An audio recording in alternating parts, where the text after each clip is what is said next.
मुंबई महापालिका कामगारांचे वेतन संकटात। आझाद मैदान ते मंत्रालय म्युनिसिपल मजदूर युनियनच्या नेतृत्वाखाली मोर्चा। मुंबई महापालिकेने आजवर कधीही कर्ज काढलं नव्हतं, मात्र भांडवली कामासाठी बँकेकडून हजारो कोटींचे कर्ज घेण्याचा विचार सुरू आहे। यामुळे कामगारांचे वेतन वेळेत मिळेल का, याबाबत चिंता व्यक्त केली जाते।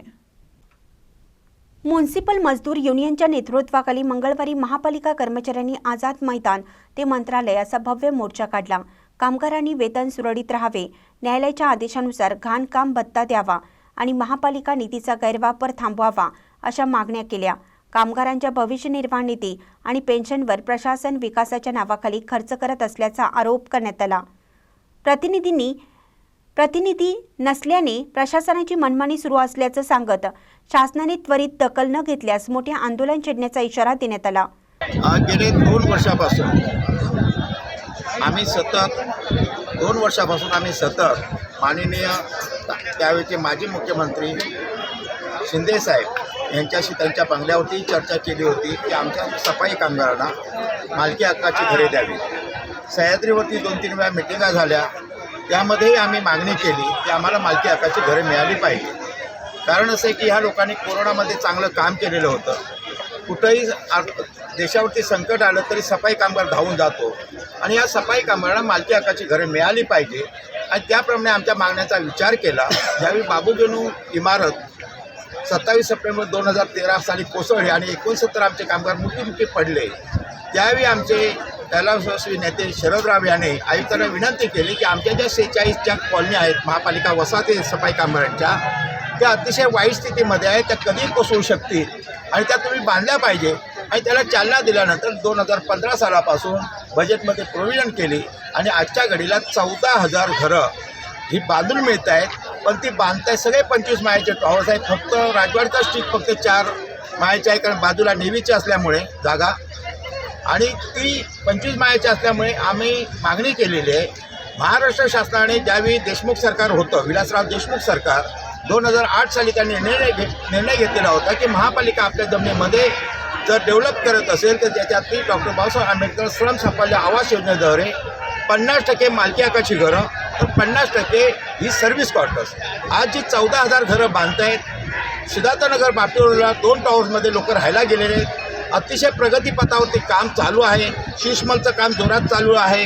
बकरी अड्ड्याचं बिल्डिंग तयार झालेली आहे। गोरेगावला जे मिठानगर आहे तिथंही बिल्डिंग तयार झालेली आहेत। बोरवलीला तयार झालेले आहेत आणि अशा घाटकोपरला तयार झालेले आहेत। आमची मागणी एकच आहे, जी 14,000 जी घरं बांधून मिळत आहेत त्या घरांपैकी 29,718 कामगार आहेत, ज्याच्यामध्ये कोरोनामध्ये आमचे सफाई कामगार जास्त बळी गेले। तुम्ही झोपडपट्टी रस्त्यावर बांधली त्याला मोफत घरं दिली जातात, रोड वाइंडिंगमध्ये लोकांना घरं दिली जात आहेत। तर आमचं म्हणणं आहे की सफाई कामगारांच्या 3 पिढ्या घाणीमध्ये बर्बाद झालेल्या आहेत, TB कॅन्सरने मेलेले आहेत आणि म्हणून ह्या सगळ्या लोकांना मालकी हक्काची घरं मिळाली पाहिजे, ही आमची मागणी आहे। या संदर्भात आम्ही ह्या राज्याचे मुख्यमंत्री देवेंद्र फडणवीस साहेब त्यांनाही निवेदन आम्ही दिलेलं आहे। माजी मुख्यमंत्र्यांनी आताचे नगरविकास खात्याचे मंत्री शिंदे साहेब यांनाही आम्ही निवेदन दिलेलं आहे। त्याचप्रमाणे ह्या राज्याचे उपमुख्यमंत्री अजितदादा पवार यांनाही आम्ही निवेदन दिलेलं आहे आणि आमची एवढीच मागणी आहे की आज जो हा मॉब दिसतोय तुम्हाला आझाद मैदानामध्ये, अतिशय त्रासलेला लोक आहेत कामगार, तर त्यांना ती मालकी हक्काची घरं मिळावी हा एक मुद्दा आहे। मुंबई शहर का लोक संख्या जब 1 करोड़ के आसपास था, तभी मुंबई महानगर पालिका के कामगारों की संख्या 1,57,000 था। आज मुंबई का पॉपुलेशन 3 कोटी तक गया, हमारी कामगारों की संख्या 85,000 तक आया। इस टाइम कम से कम 85,000 पोस्ट वैकेंट है मुंबई के म्यूनसिपल कामगारों की। अधिकारी है, वर्कर है, आया है, मेहतरानी है। मुंबई शहर का हर दिन का 7,000 टन कचरा हमारे लोग उठाते हैं सफाई खाते के, और ये कचरा डंपिंग ग्राउंड तक लेके जाते हैं। और ये जैसा हमारे साहब ने जो बोला कि सालों से हम लोगों को लाड़ पागी समिति का अपनों को बेनिफिट मिलता था। इधर जात धर्म प्रांत भाषा ऐसा कोई नहीं था।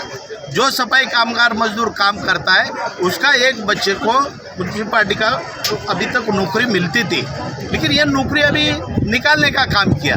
जब परम पूज्य डॉक्टर बाबा साहेब आम्बेडकर का कहना था कि जातीय व्यवस्था नष्ट करो, और आज ये कह रहे इस जात को नौकरी मिलेगा, उस जात को नौकरी मिलेगा।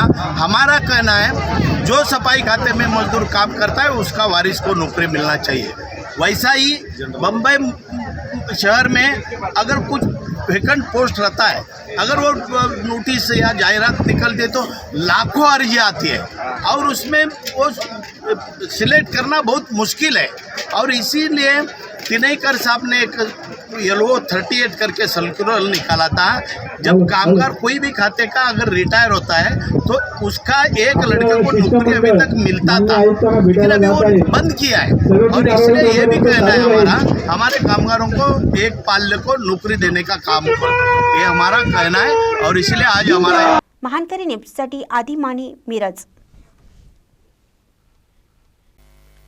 ताज्या बातम्यांसाठी महानकरीला सबस्क्राईब करा आणि बेल आयकॉनला क्लिक करा।